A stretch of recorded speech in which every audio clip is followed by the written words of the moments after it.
Tomato didn't even go for the fist bump there. Wow. All business from the coach of Karmine Corp. Dylan Falco, obviously, both of these coaches very experienced. Dylan Falco very decorated now as well. With how many championships he's won over the last few years. They're locked in, especially Yamato. That was a serious stride onto the stage, straight into the ear of Bo as well.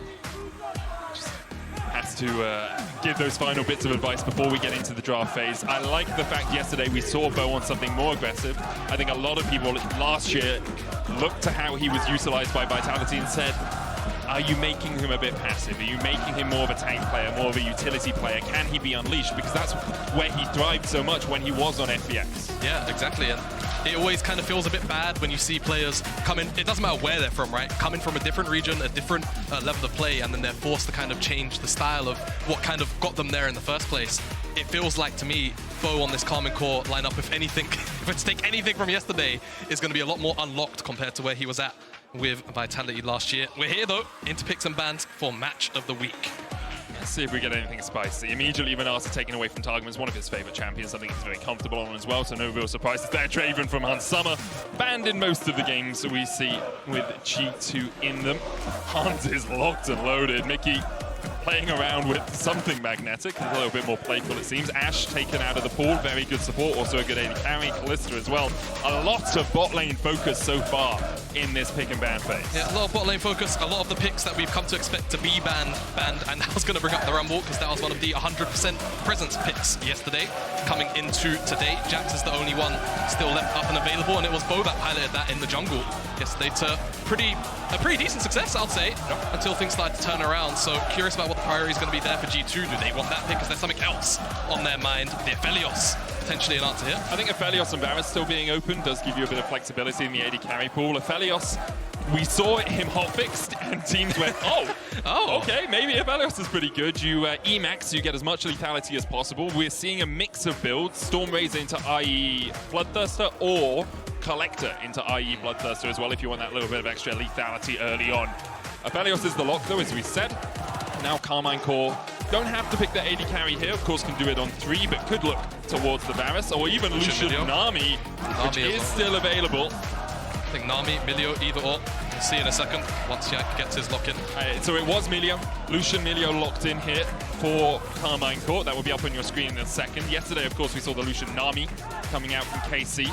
Milio gives the Lucian just that little bit more range. Also, I think he has a little bit more safety than the Nami. Double shields, the heal and the range extension, the kickback. It's a little bit easier to disengage on the champ, and obviously his ultimate being that massive cleanse helps you out a ton. Does mean you probably want to be a little bit more engaged from the rest of your team, unlike with Nami where you have that tidal wave. Yeah, exactly. But G2 still happy to lock in the Nautilus inside the lane.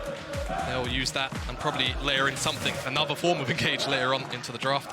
Wondering what the jungle pick will be here for Yak, though. I mean, first thing that springs to mind is the Xin Zhao. It's been super popular all weekend long.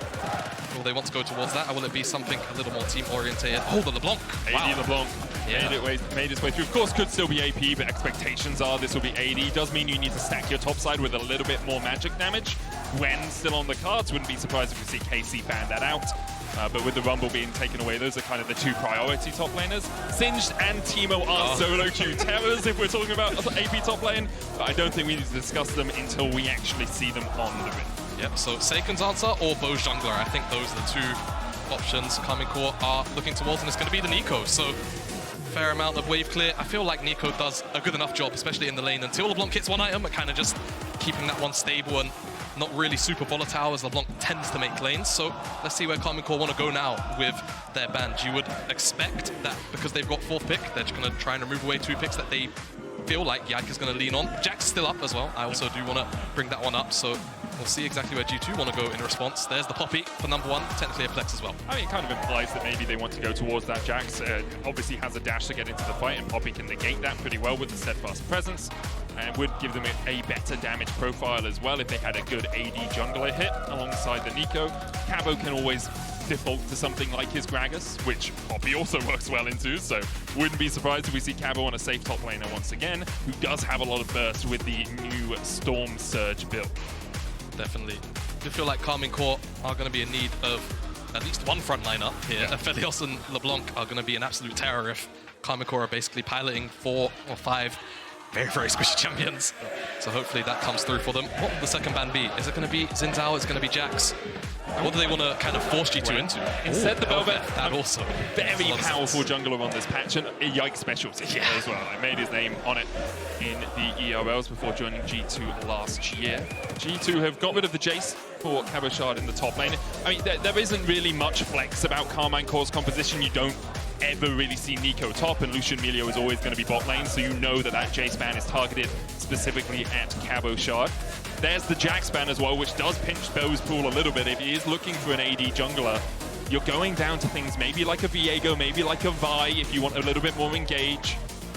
Skirmish, I think, right now. It's one or the other. Karmine Core either want a strict team fight and they're going to need 2 strong team fighting champions out of the 4-5, or they kind of look a little bit earlier, something with powerful level 6 spikes on both the top and the jungle. Try and fire around the dragon, try and fire around the void grubs. It is Vi that gets locked in, so much more skirmish. Obviously that level 6, the cease and desist, the lockdown with the relentless force power strike afterwards makes it very difficult for you to trade into. Also gives you a relatively powerful mid-jungle duo. You have the lockdown from the Neeko, the follow-up. It's a bounce house. It's a bounce house, so it's very good for Karmine Core if they can get that lead. Kennen locked in for G2. Riftmaker Kennen is something I've been seeing quite a bit of. Alongside that, Viego for Yike, which kind of answers the power of the Vi Neeko, because Viego plus LeBlanc, especially at level 6, is an incredible burst combination. Yes, it is, and the resets become a very, very worrying thing to have to deal with. Now, what will Cabochard answer this Kennen with? Again, kind of mentioned earlier on, they need a front line. I would like something like this Malphite. Decent in lane in terms of answering out Kennen can really make Kennen's life a bit of a hell, to be honest with you. And then, of course, Apheliios consistently has to worry about that unstoppable force. So I like this round out. It now gives Karmine Core 2 very solid forms of engage as well, which, to me, Handsummer is going to be on his toes the entire time, and G2 are going to have to ensure that they're giving him the options to actually try and hit targets without worrying about those 2 elements. He's going to have to be playing so far back. No Gale Force in the game, remember, so he can't just dash away. I mean, we're all saying our thanks to Papa Freak for that one, but it's going to be very difficult for Handsummer to navigate later game teamfights, especially with the flank potential of the Neeko as well. I do wonder, and I want your thoughts on this, Jamada, is this a game where maybe you flex away from the AD LeBlanc?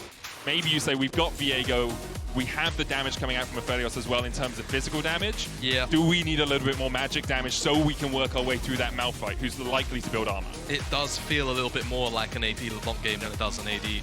I mean, if you do go AD, then you also kind of have the luxury of allowing Kennen to be a sole AP threat, which also feels quite nice. So it kind of just depends on the conversation that Caps and Broken Blade probably had once that was locked in. So we'll see how things go. There's loads of kind of weird Kennen builds flying around as well. It's not just strict AP or the AD as well. A lot of hybrid things coming out there. So we'll see. I think both work pretty well. Very much agree with you there, Jamada. Have to wait and see. As you say, yeah, there's Ginsu's Terminus Kennen builds, there's Riftmaker Kennen builds, there's Rocket Belt Kennen builds. You know, Kennen has always been a champion when his numbers are in a good spot that can flex. I mean, Reckless, the original Kennen bot lane player, at least here in Europe. We'll have to see how G2 decide to navigate this. We'll be getting into game in just a few moments. There's a slight delay on stage, and it wouldn't be day 2 of the LEC without a slight delay on